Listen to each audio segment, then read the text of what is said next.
Fans అన్నప్పుడు అందరూ ఒకేలా ఉండరు. అంటే ఒక చేతికి సంబంధించిన వేళ్లు ఎలా ఉంటాయో ఆ విధంగానే ఒకే హీరోకి చెందిన ఫ్యాన్స్ అభిప్రాయాలు గాని మనస్తత్వాలు గాని వేరువేరులా ఉంటాయి. కానీ వారందరికీ నచ్చే హీరో మాత్రం ఒక్కడే. ఇక మెగా ఫ్యాన్స్ లోనూ ఒక్కొక్కరికి ఒక్కో హీరో నచ్చినప్పటికీ అందరూ మెగా ఫ్యాన్స్ కిందికే వస్తారు. కానీ గత కొంతకాలంలో మెగా ఫ్యాన్స్ లో చిరంజీవి ఫ్యాన్స్ వేరు, పవన్ కళ్యాణ్ ఫ్యాన్స్ వేరు అనే లైన్ బయటకు వచ్చింది. ఇక తాజాగా సరైనోడు మూవీ ఫంక్షన్ లో అల్లు అర్జున్ చేసిన వ్యాఖ్యలతో మెగా ఫ్యాన్స్ లో ప్రతి హీరోకి సపరేట్ గా ఫ్యాన్స్ ఉన్నారు. యూనివర్సల్ మెగా ఫ్యాన్స్ వేరు, వ్యక్తిగతంగా అభిమానించే మెగా ఫ్యాన్స్ వేరు అని చెప్పకనే చెప్పారు. తన ఫ్యాన్స్ తో ఎన్నో మాట్లాడాలని ఉంటుంది, కానీ పవన్ ఫ్యాన్స్ లోని కొందరు ఇలా అల్లరి చేయడం కరెక్ట్ కాదని తన భావాన్ని వ్యక్తపరిచాడు.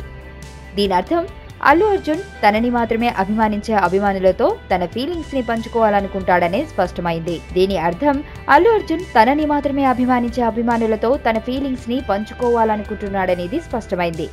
అంతేకాకుండా ఇతర హీరోల గురించి తన ఫంక్షన్ లో ఫీలింగ్స్ ని షేర్ చేసుకోవాలనుకోవటం లేదంటూ ప్రముఖ మీడియాలో పెద్ద కథనమే టెలికాస్ట్ అయింది.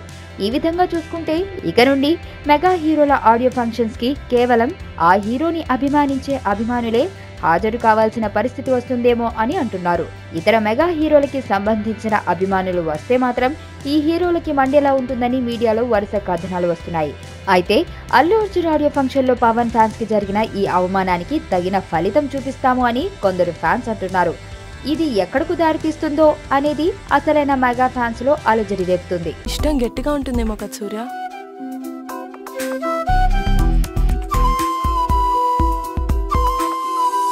సరే నిజం చెప్పు, నేను ఇష్టమా మీ నాన్న ఇష్టమా? నాన్న.